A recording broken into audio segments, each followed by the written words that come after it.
GM. Hey, John. Hey, Will. All right. It looks like we have These avatars. we got a pretty full house. Love it. Good morning, guys. Hey there. Okay. Well, yeah, I dropped the at here tag. People are trickling in, but I want to make sure that this stays at 1 hour to be respectful of everybody's time. So we'll just go ahead and start now. Really quickly, as always, we generally prefer to have open community calls. That's why we do it in these voice channels so people can unmute, ask questions, participate when they want. But the other side of that is if you're not talking, please stay muted because we don't want you to distract from what the presenter is saying or what is happening in the conversation. We have mods around that will mute you if you become a distraction. Also, what's up, Billy? How are you doing today? Another quick note is that this is being shared. This is going to be recorded by the Marketing Guild, so it will be posted onto YouTube. Just throwing that out there, so people who aren't here can check it out, and we can use it for future marketing collateral. Okay, quick agenda today. We're gonna do a welcome intro. I'm covering that now. Then we're gonna pass it over to John for a quick around 10-minute update on what's been going on around the DAO. As always, there's a lot of exciting updates that have been happening, so we want to make sure that we highlight those to you today. And then the rest of the time, we're going to dive right into like the thick of this call, the meat of this call, which is passing it over to Matt to talk to you guys a bit more about the upcoming tBTC V2 launch and optimistic minting, which is a phrase that some people have heard pretty frequently around the server so far this week in calls and in some text chats. So really excited for that. I think everybody is gonna like what they hear from Matt. There will be an opportunity for people to ask questions at the end when Matt's done. You know, you can unmute or you can drop them in chat, and we will do our best to get to them. Last thing for me is, in case you missed it, quick announcement: we're changing around the threshold DAO wide call schedule to implement a weekly schedule or a weekly call going forward. This is the first one where there will be product updates. It'll be your chance to ask questions to and hear directly from our developers. We're going to be inviting guest speakers, et cetera, et cetera. So it's pretty exciting, and I want to make sure that everybody knows that we're changing up the cadence and knows that we are inviting you to come every week to hang out with us and talk more about the project. With that being said, we spoke it 妈，你这种 over. 人在救护车前面抢道，这个奔驰真他妈恶心！ Mute, please. 这个能他妈的给他抓起来吗？ All right, so 出牌。 that's what I was talking about, guys. If please stay muted, otherwise you will get muted, so you don't distract. Anyway, we're not gonna have this call on the 23rd, which is next week, or the 30th because of the holidays. But make sure to check in with your individual committee or guilds to know what the holiday schedule is. And when in doubt, check events in the server. That's been the single source of truth for DAO calls, our schedule, and it will continue to be going forward. Finally, looks like we have some alpha hunters here, which is great, but we probably also have some people that are here for the OAT. And Nico from the Marketing Guild took some time this week to create one, and he's going to be distributing it to you guys. So I want to give him a chance to talk briefly about that before we jump into the thick of the call. Well, thanks so much, Will. And wow, what a great audience today. I just want to take time to thank everybody for showing up today. And I really want to wish you a happy Friday and, of course, an awesome holiday season. A quick intro to what an OAT is.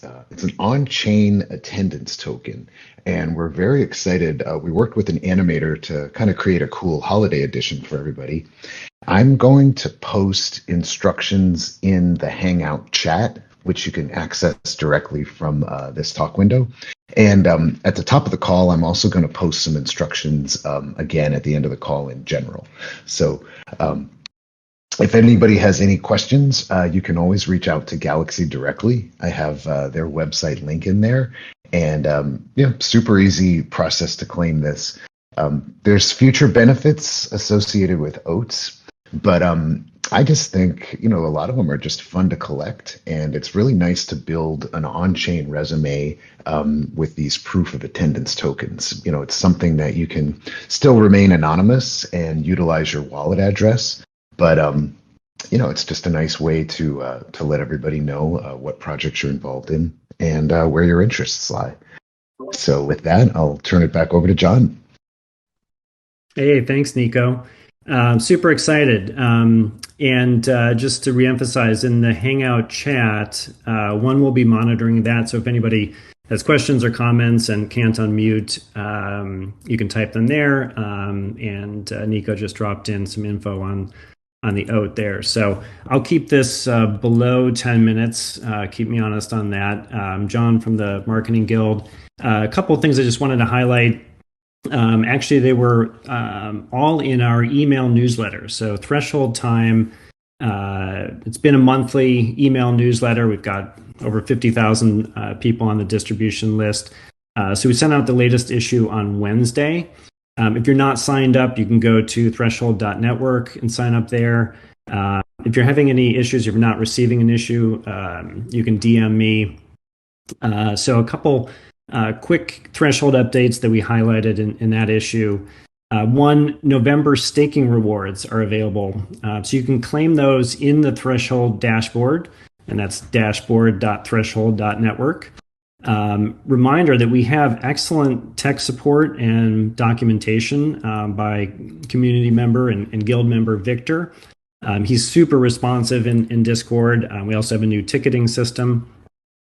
On that note, we're over, at last I checked, I think it was 85 nodes.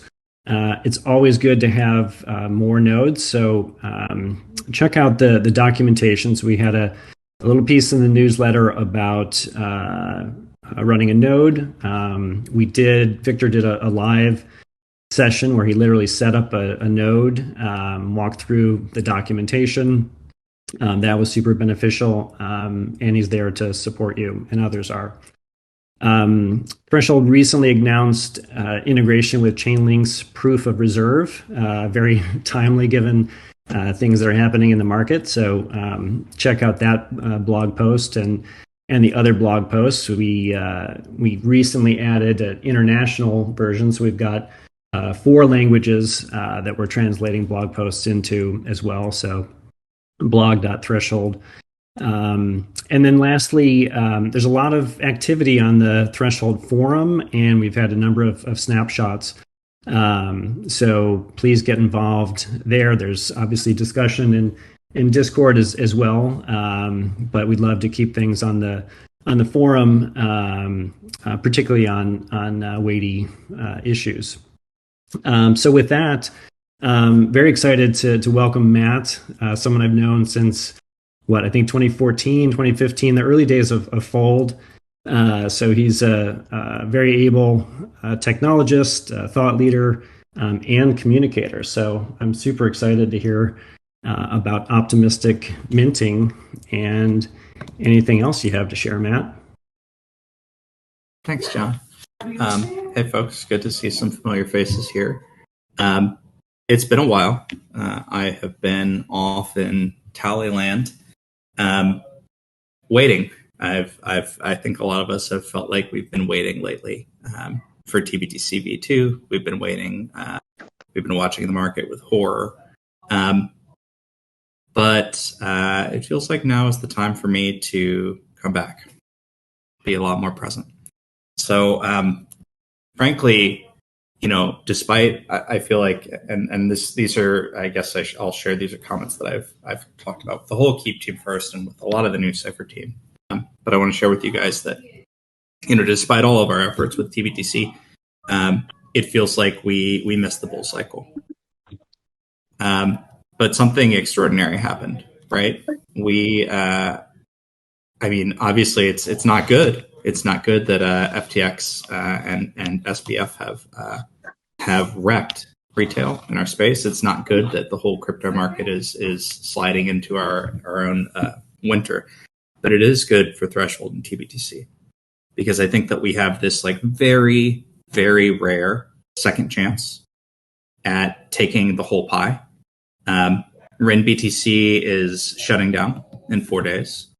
WBTC is under scrutiny, and they have recently frozen funds, as we saw with the attempted Alameda withdrawal from WBTC recently. So we have this opportunity where not only are our competitors washing out, but we also have had this object lesson in our space where it's like, yes, you can make quick money on centralized exchanges, but you can also lose way more than you make.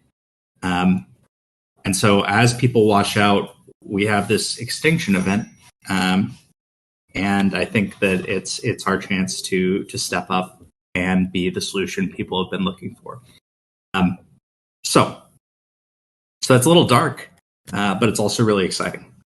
Because again, these second chances, the market doesn't just like give you this sort of setup very often. And I'm not going to say we don't deserve it. We've all been busting our asses, but I'm still shocked, and I think we need to take full advantage of it. So I wanted to share a few quick changes. So one of them is on the keep side. When I say I'm back, I mean it in a very day-to-day way. So as the team knows, I'm taking over. We've offboarded Doug. We've made some changes on the keep side to make sure that things are kind of moving quickly. We have a real focus on the team, and I'm sure anyone in the marketing guild knows where we're revamping our growth and just getting ready to make this launch as big as we can. But the most important thing is that we ship. We need to ship quickly, but we also need to ship safely. So in addition to coming back and getting really involved and lightly kind of rearranging some of our processes on the keep side, the other thing that I've done is I've introduced an amendment to the tBTC v2 protocol. So it's a relaxation of the security model. So for you guys that have been following along for a while, you know that tBTC v1 is incredibly over collateralized to its security and to its detriment in the market over the past 2 years. tBTC v2 relies on an honest majority assumption, which means that the scalability is much, much, much easier. But there are other concerns, like what if the majority is not honest? How can we, just like really still ship something strong without that extra layer of ETH collateral that we had in v1? And we think we've solved those, but a lot of it takes a long time. So what I've just offered, and now the team has run with, and it's now already a PR, is an amendment to the protocol called optimistic minting. So optimistic minting, it basically takes a page from a whole bunch of bridges. In particular, like when Nomad first launched, this was the key idea behind Nomad. And the idea is basically, can we use a one of n security model to transfer information cross-chain?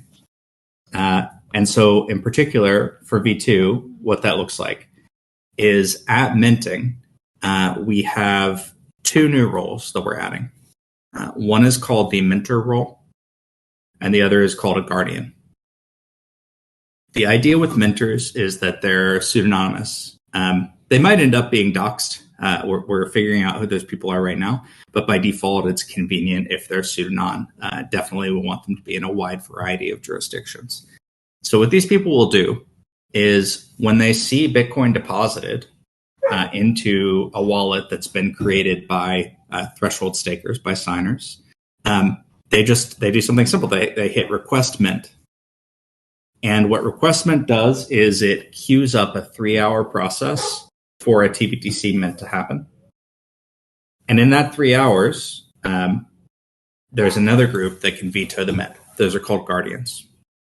So the idea is that to prevent censorship, you need one of n minters to be honest.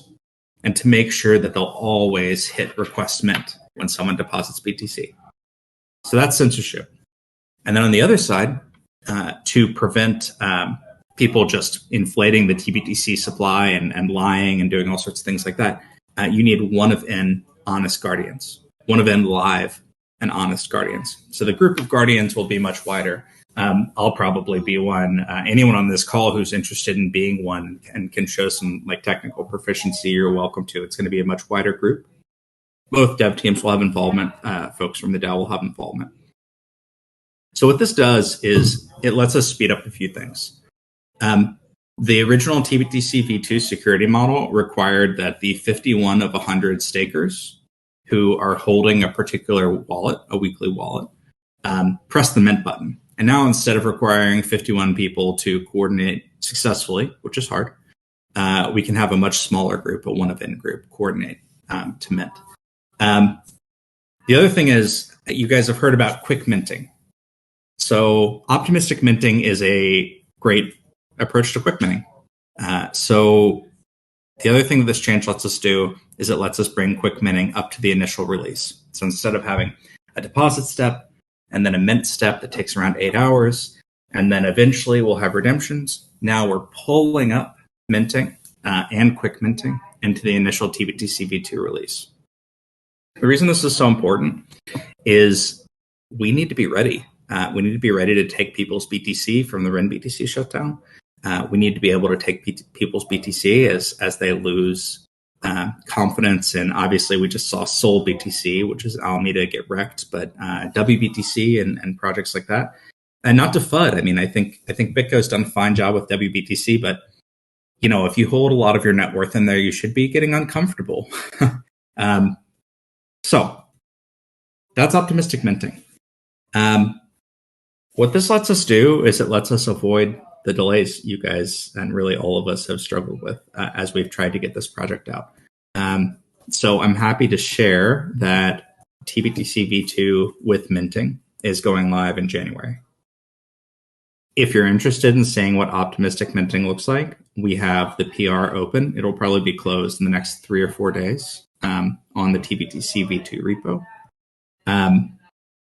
But what we should be able to land is the tBTC v2 launch, minting, optimistic minting, all of that in January. What won't land is redemptions. So for a while, tBTC v2 will be a one-way peg as redemptions get turned on.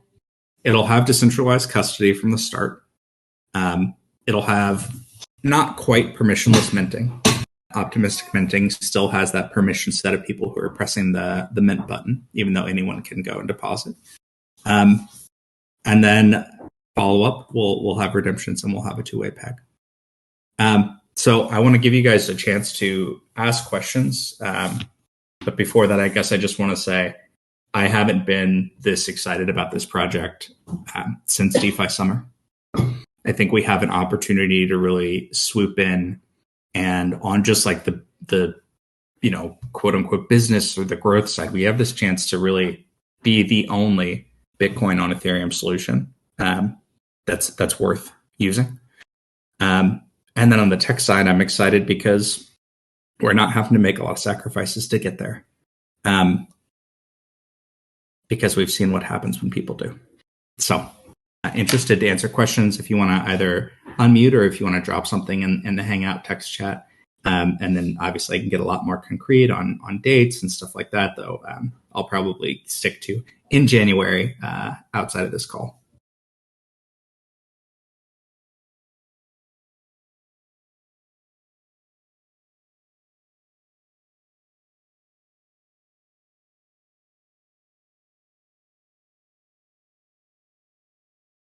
Matt, I have a question for you. Please. Well, first, thanks for the overview and the rundown. How big of a time frame is required or planned for the guardians or the minters to hit the button? So the expectation is that they'll hit the button immediately when people mint. So we'll be providing bots for all of these folks. So a little bit more on the security side. We want to make sure that all mentors and guardians have bots, but we don't want them to all just use bots. We also want them, we want human failovers. Because if you're familiar with, like, there was an attack on Maker where they had an over-reliance on keepers. So we just want to be careful that there's not too fragile a bot framework. But yeah, that said, you should expect that you can use the dApp the same way that you would hope. It'll feel a lot like the RIN BTC bridge. The difference is, instead of an hour, there will be a 3-hour delay, but the mentors will automatically hit the button. And then if for some reason something looks strange, the bots that they're running will not hit the button, and then they can decide if they want to do it manually.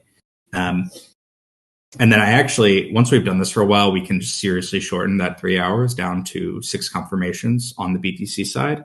But at launch, we want to make sure that we have, like, human time where, like, if someone needs to be called or we need to rush around and make sure everything's working, we can.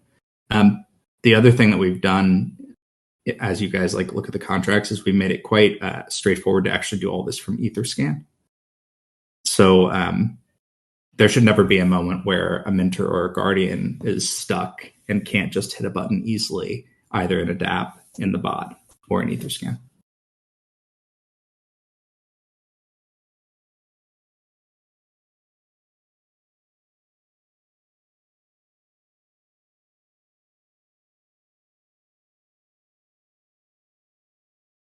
Matt, I have a question, which is, what groups do you think would be good to serve as a mentor role for optimistic minting?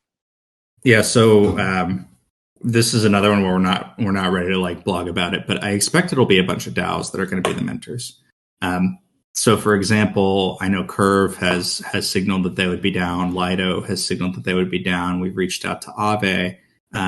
I just started a conversation with the Optimism Collective, with Off-Chain Labs from Arbitrum. So it's going to be a mix of basically teams you guys know and that are respected and values aligned across the space.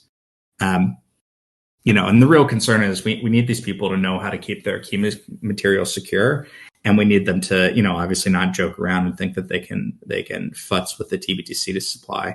If any mentor shows that they're not taking this seriously, the guardians can just remove them. But yeah, so it should be names you guys know. It's possible that we'll have 1 or 2 pseudonym folks on there as well, but still pseudonyms that people are familiar with in the community.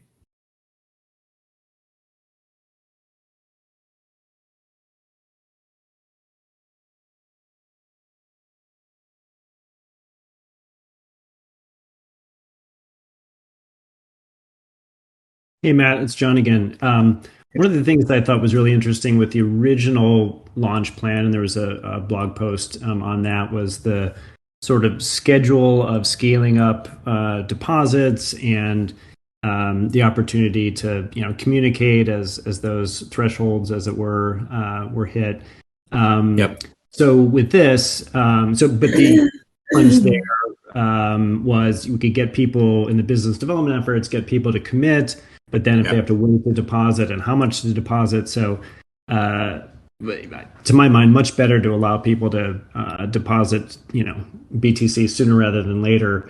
Do you also still see opportunities to communicate on, that number growing? And yeah, I do. So one of the implications for this is that the deposit caps are removed. So the deposit cap schedule, we're still going to have a suggested schedule from the team. We're still going to have some guidelines that we think people should follow. But this is going to make it a lot easier for people who want to get involved earlier. I think I would be more worried about people aping in if it were like 6 months or 12 months ago. And I think I have a feeling people are going to be a bit more conservative in this market. But so basically, John, I don't know if that's a question, but if you want to type it, that might make sense. But yeah, so basically, we'll still have a light schedule that we're communicating about. Frankly, just from the BD that we've done so far, this is a pipeline that I wouldn't normally share publicly, but I think we're at like 12.5 million in light commitments. we've had to go back to the well. Every commitment that we've got in the bull market is suspect in the bear market, right? So we're just slowly going through people and seeing, hey, who's still alive? Who didn't get wrecked? Do you want to be part of the tBTC launch? So I'm really excited to see those numbers, but I also think that we can just balance safety and growth a little bit more with optimistic minting, because optimistic minting, frankly, can say, hey, you deposited your BTC, but it's way too much. So we're not going to mint. And then you can get a refund on the Bitcoin side, because that's how the Bitcoin script for deposits works. So it does remove the really convenient sort of like, oh, we hit this cap. And I think on the marketing side, we're trying to figure out the best way to still get that sort of momentum.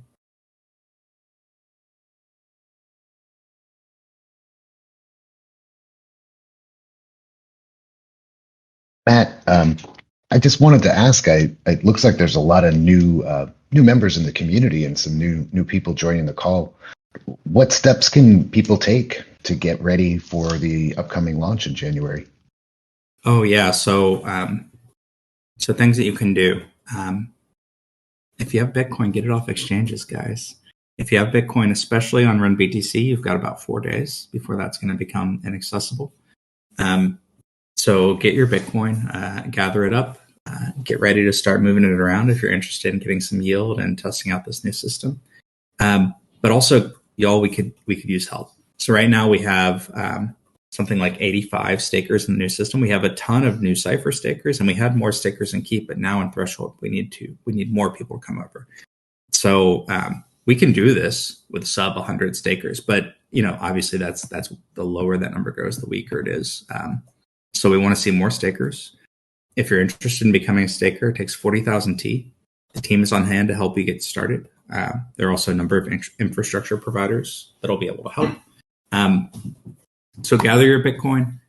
If you want to stake. And really the other thing that I would love folks' help on is just governance. I just want to see more people involved, frankly. So we're doing our best we can on the Bitcoin side, but the staker growth on the governance side, we really have to you guys help appreciate it. Also, whoever that is, if you can mute, that would be fantastic. Thank you.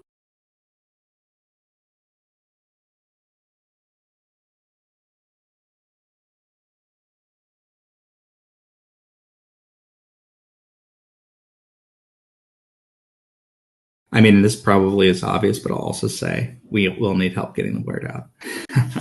This is a pretty big pivot for us, because we want to make sure that we can take as much from this Run BTC shutdown as possible. I don't need everyone to understand optimistic minting tomorrow. Like, let's be real. But we do need to have like a really concerted effort to get the word out around the launch. So the marketing guild, like if you're interested in helping, that's a great place to get involved as well.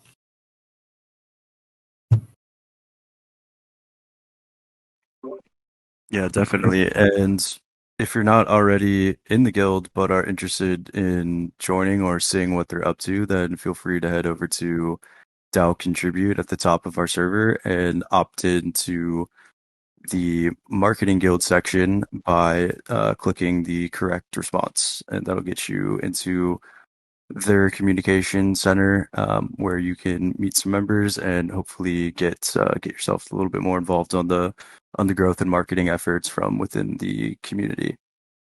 And actually, another cool thing is let's definitely get to 100 stakers. That's really exciting. Another resource that people have, other than the ones that Matt already mentioned, is you can reach out to fellow DAO members, one of which is Victor, who's really knowledgeable about setting up nodes, and is usually more than happy to help people get started.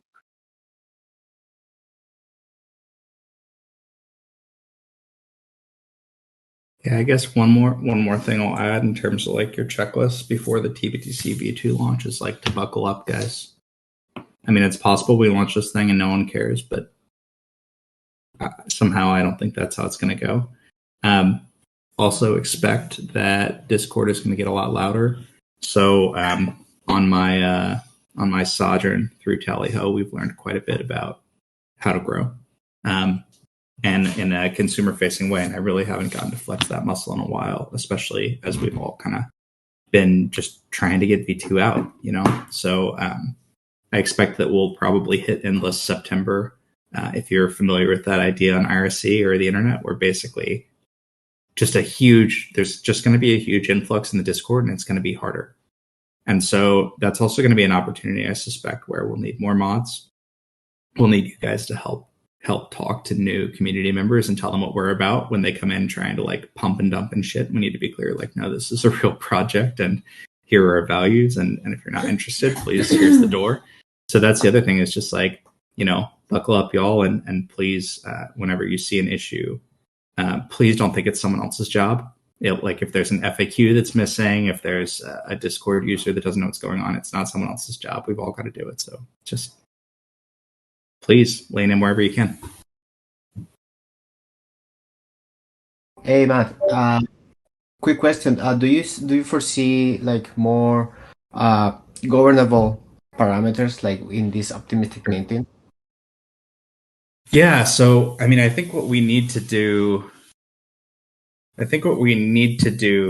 after the tBTC launch, especially once redemptions are out, is we need to start to minimize governance. But in the meantime, there are going to be a few spots, especially with optimistic minting, that'll be governable. So in this initial version of the contract, there aren't things like maximum deposit sizes or maximum mint sizes. It's a pretty clear mentors do this and guardians do that. But I suspect what we'll do is we'll probably want to make the delay governable. It won't be in the first version, right? We just want to get the contract out, and then the DAO can upgrade the contract as it sees fit. But I suspect that'll become governable pretty shortly. We'll probably also have a way to turn off optimistic minting. So I think that there's going to be, honestly, there's going to be a whole slew of new governable parameters. But at the beginning, really, it's get the contracts out, assign them to the threshold council. And then I think in parallel, we can sort of have the like risk mitigation, risk management side of the DAO start stepping up a little bit. As we see how this thing fares in production. Right. So like some parameters will be, or like for starters, it won't be like a DAO directly. Like the DAO wouldn't be affecting the parameters, but the council, for example, like something more. Yeah. So our intent is just to assign the council as the owner. And then this kind of the same way we've done everything with the DAO. When the council is ready to pass it down. So I think doing that at launch would be foolish, right? Because we might need to do something more quickly. But I think once we see things have been running for a while, that would be the way. Cool. Thanks.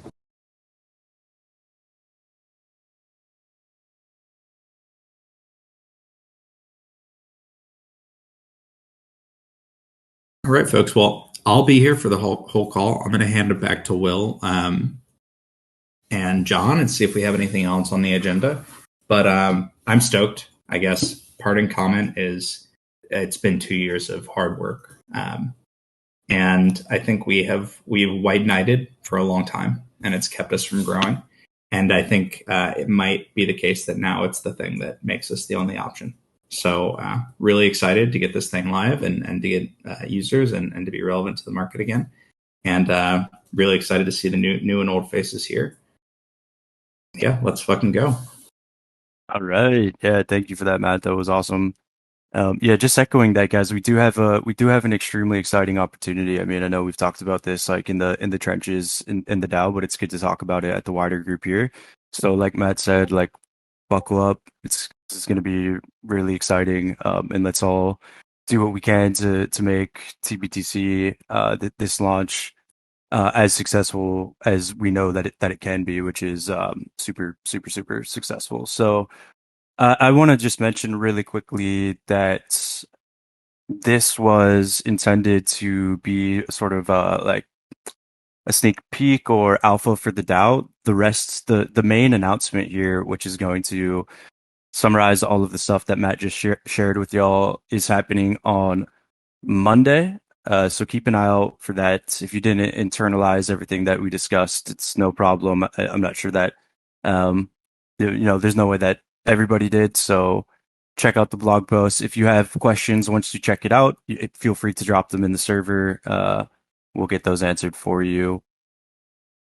But yes, I did not have anything else on the agenda today, but I'll ask John, is there anything else, or really anybody, is there anything else that you guys have concerns about, want to discuss while we have the whole DAO here? We think we need to talk about now? I don't have any concerns. I want to give shout outs to everybody that's been in general, like working in public. I've gotten some DMs from community members saying like, that's awesome. They've missed participating. This past Sunday, there was an open work call that quite a few of the new Cypher team members and then various community members showed up to. Like, we love that. Keep doing it. We'll eat that shit up. Yeah, that's been really cool to see it, even in general, in the server discussions about code and various things. Justin has been spearheading that. One other thought I had is that Matt, you mentioned the capital constraints that were in V1. So first of all, I think V1 was hugely successful, and we learned a lot. Maybe just for some of the newer people here, or reminders on key differences in V2. Yeah. So tBTC V1, the core idea was you every time someone wants to deposit BTC and mint tBTC, they make a call to the Ethereum chain, and then 3 stakers are randomly chosen to then create a 3 of 3 multisig. It's a threshold ECDSA, but it's basically a multisig, and to accept that Bitcoin deposit. And then they also put down 150% collateral in ETH. And then that person can deposit their BTC, mint their tBTC. And then, for the lifetime of that deposit, for the lifetime of that Bitcoin deposit, that ETH has to stay there. So it led to this circumstance where stakers were having to lock up enormous amounts of ETH. And what was great about it was that it was safe. I mean, it just tremendously safe. But what was rough about it was expensive. So if you look at this, ETH kind of in that model acts as economic bandwidth. You need more ETH to accept more BTC. If someone wants to deposit BTC and there's not enough ETH left in the system, you can't. You just have to tell them no. So we hit around 2,000 BTC, but we were competing with ETH2 for ETH. And so, as people were looking for ETH yield, there was either our kind of complicated system or a much simpler system, which is, simple, quote unquote, but the merge is done. So I guess I can say that safely now, which is ETH2. So, what we did since then is we kind of said, okay, well, it doesn't really matter what collateral you use. If you're requiring native collateral on Ethereum or any host chain for tBTC, eventually it'll hit a scale point. So you'll notice Stacks just announced their new SBTC. And it's basically tBTC V1 with some small changes. I told Manib the other day, you're going to run into the same issue too. If you're at all successful, it's not magically going to make the Stacks token go $2 million or whatever. It's actually just going to prevent people from depositing enough BTC in the system. So that was our big learning. It hasn't been hacked. It was a strong launch, and it's been live for 2 years, and it's done its job. But because of that cap, there are stakers that want to exit the system that can't. There are people who've been trying to deposit for a long time and can't. And then there's actually a market of bots that can deposit BTC and redeem BTC very quickly. And so it's been hard for regular users to get involved.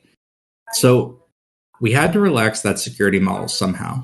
And if you look at it, it's that model is all pro depositors to the point where it's 2.5x collateralized across the system. And we need to move to a model that's a little bit more fair and that doesn't ask so much from signers. So the way that we did that is by embracing an idea that comes up quite a bit in cryptographic applications and frankly in blockchains. And that's this idea of an honest majority. So if we had the assumption that we believe that our Sybil resistant group of and like Sybil resistant there has like a huge asterisk caveat. We can talk more about that if you guys are interested. But that our Sybil resistant group of stakers, if we believe that a majority of them are honest, then we can do some amazing things. We can say, okay, well, instead of these little 3 of 3 guys, what if we have wallets that are 51 of 100? And what if we generate them roughly weekly, maybe more frequently if there's a lot of Bitcoin coming in?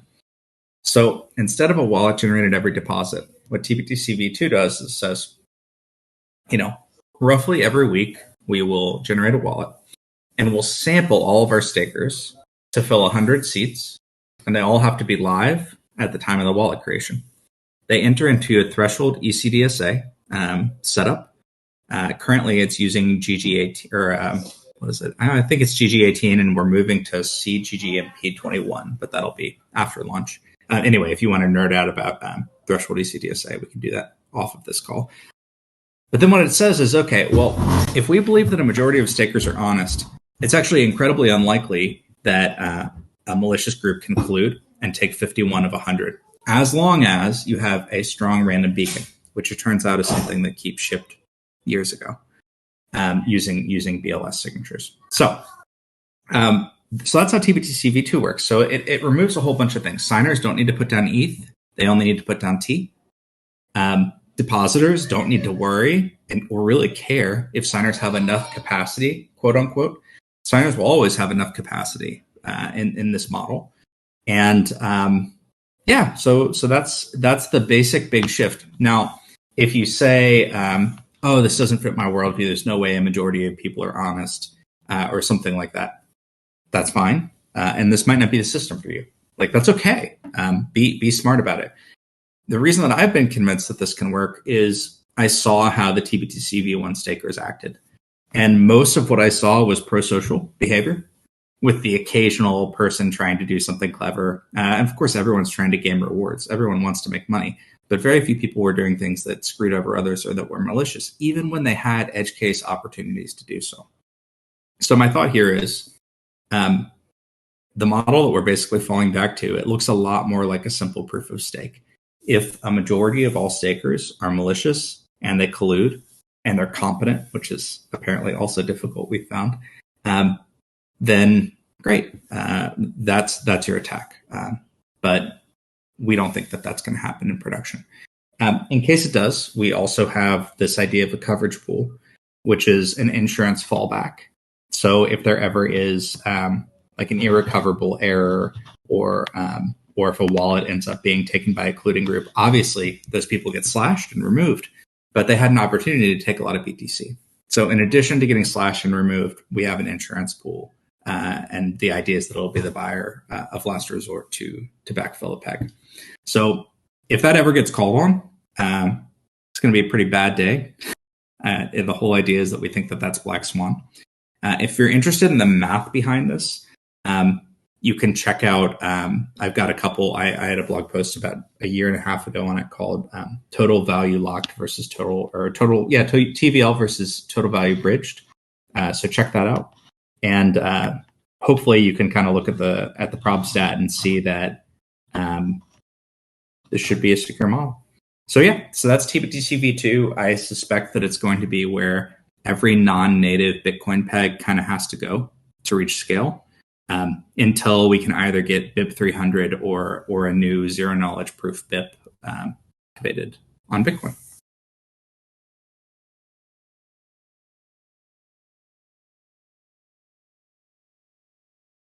Awesome answer. Thank you.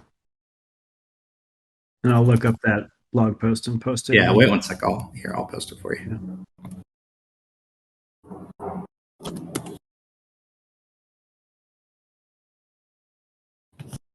In case anybody isn't sure, the chat that we're referring to is the Hangout chat. So if you mouse over Hangout at the top, you'll see a chat button that opens it up. There's a bunch of stuff that we've been putting in there. So this is a great question from New Lifer Style. Question, will launch commence with less than 100 signers? Right now it looks like we have 86. So Yes. So the idea with group selection is with replacement. At bigger numbers, that doesn't matter. At smaller numbers, people are going to end up being repeats. So please stake. Yeah, I'm also confident we'll break 100 McLean.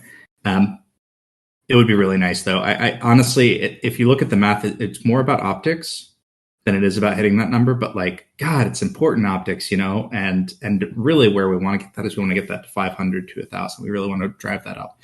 So once tBTC is launched, the two areas we'll kind of be splitting our focus after that will be getting redemptions live and just like seriously making staking easier, making it easier with info providers and making it easier to stake at home.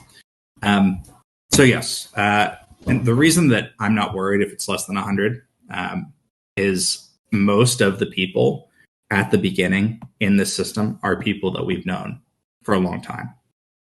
So like, you know, the fact that both NuCypher and Keep have done like KYC private sales before the merge, the fact that people on this call we've known for so long is really important. So it turns out if you look at something like Liquid or something like that, it's actually, I would say the safest time is launch as far as like the likelihood of malicious signers. It's not the safest time for smart contracts, but it's the safest time for the likelihood of malicious signers. It'll be most concerning, I think, when we're between like 200 and 1,000 stakers, where people have realized maybe you can attack the system, but they haven't like all ramped up and we haven't got enough stakers.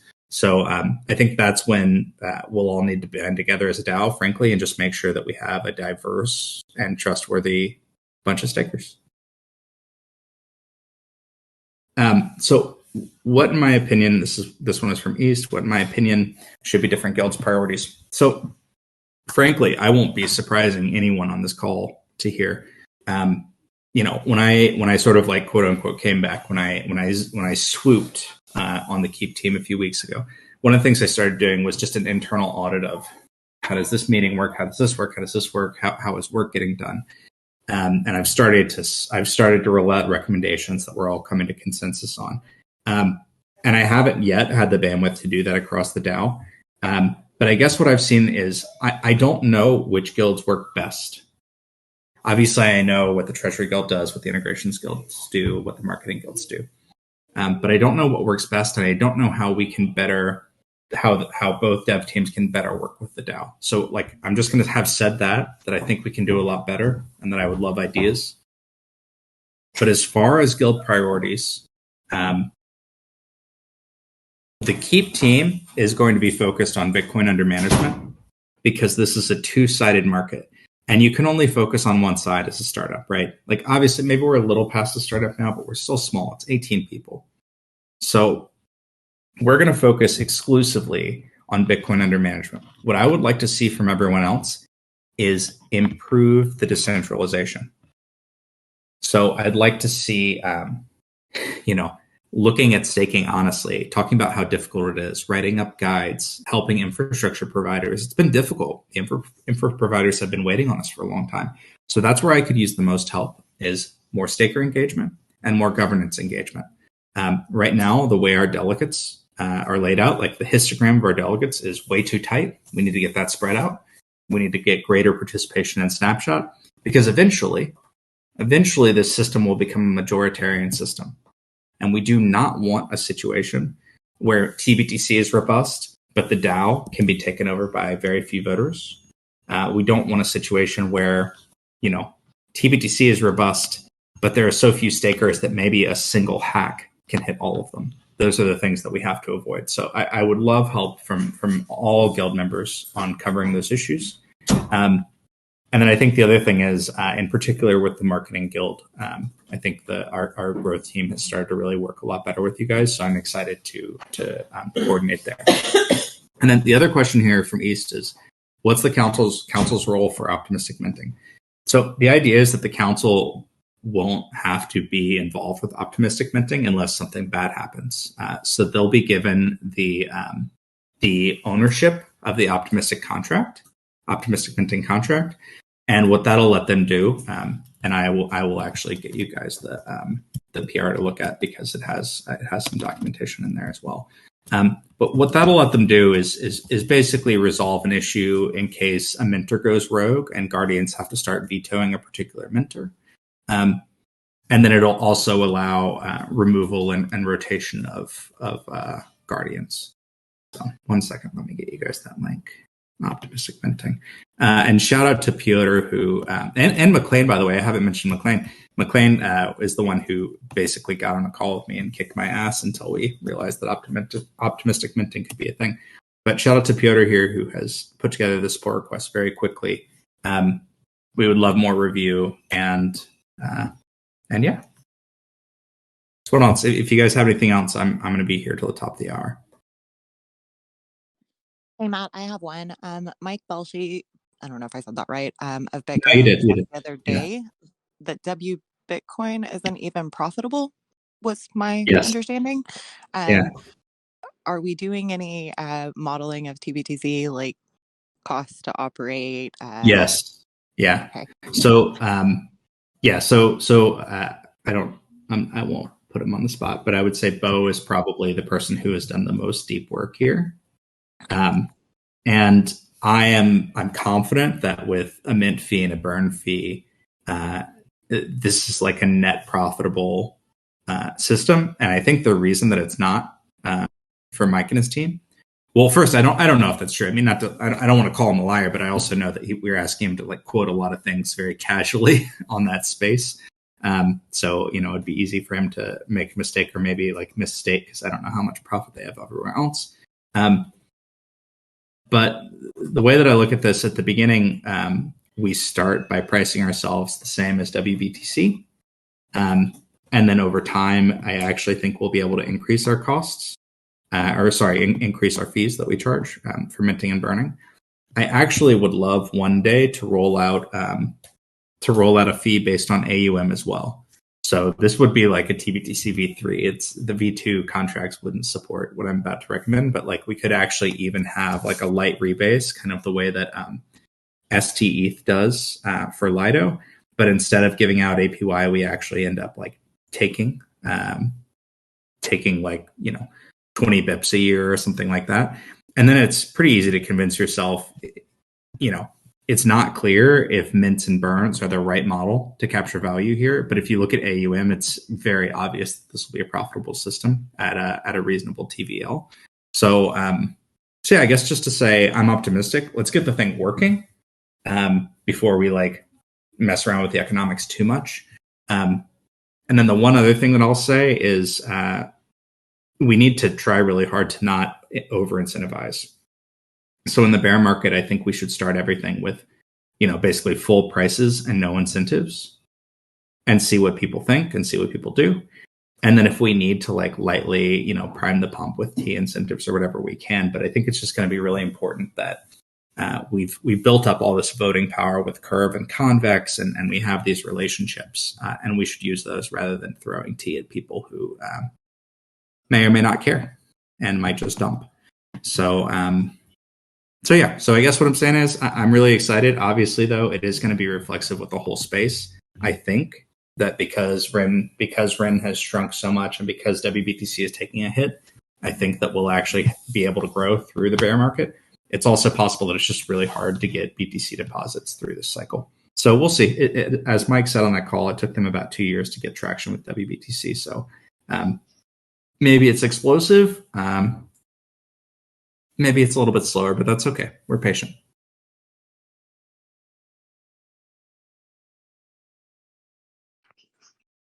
Where does the harsh marketing come from? Is that best from like community members writing personal blog posts about the risk of centralization, or are we going to hit that hard from like official accounts? Do you have some thoughts on? Yeah. So I think if we want to go hard on folks, it's like you want to push hard, but you also want to not lose your reputation. So I would say like if people are going to go like a little bit more negative or focus on like the downside mitigation rather than upside, I would probably go with like non-official accounts. And then occasionally a little bit of a snarky comment or something from an official account is okay. But like, a really good outcome for all of us here is it's not telling everyone that WBTC sucks and stop using it. It's convincing everyone that we're so much better that WBTC eventually wants to combine projects. And so I think that for us is success. And so you have to remember, before the threshold merge, if Keep and NewCipher had just been total assholes to each other, it would have been really hard to merge. And we would have had a much worse outlook than we have right now. So I think that's how I would look at it. I say this as someone who has had a bunch of RenBTC fans make memes on Twitter of me getting hit by RenBTC founders' dick, right? So I've been roughed up pretty hard on Twitter over the last cycle. So I think we should be better than that. I think if we're going to do the meme thing and go with mimetic warfare, let's just make it something that we're not ashamed of later, and let's try to keep it clean but firm. Yeah, totally. I just dropped a link in there. I highly recommend everybody check out the Twitter space Ashley mentioned on WBTC. And Matt, your pointed questions at the end, including the one about potentially working with BitGo. What did you think of Mike's answer? I think he's serious. I think that this isn't their core competency. They're a custodian. They have a lending desk, but they're primarily a custodian. And so I think he's real. And the reason I brought it up is he and I have talked about it in the past. Back in 2020, that was a discussion that we had quite a bit as well. So I think he's real. I'll follow up. I don't think, whether or not Mike wants Fold to become a WBTC DAO member and a merchant is not really a great indication, right? Also, Will at Fold might hate that. I floated the idea the other day and he's open to it, but we'll see. I don't know, but I think that eventually either we get there through incredible growth, or we get there through being the only project left standing, and one way or the other, we're going to take it. And hopefully we can make that happen sooner rather than later. I will also say that even though the Keep team does not have bandwidth to do this, I would love, love, love a way to see all of the Ren dark node operators turn into threshold stakers. So that's something else that we could really use help with. I'm told that they're still talking about us right now in their Discord pretty actively. I think the best quote that I heard the other day was something like, for all of tBTC v1's flaws, at least it was an honest, decentralized bridge effort. And so I think that we've got some respect from those guys, and if we can find a way to invite them with open arms, we might be able to increase our staker numbers pretty quickly. I don't know. Maybe we get BitGo to stake too, but that's not quite as exciting from a decentralization perspective, just a security perspective. Very exciting stuff. Okay, everyone. Well, we're getting close to the top of the hour here, and like I said, want to be respectful of everybody's time. This was a pretty great chat, though. Thanks everybody for coming through. Just quick recap on it. If you're asking what can you do to get involved, it's get your Bitcoin ready for when optimistic minting goes live.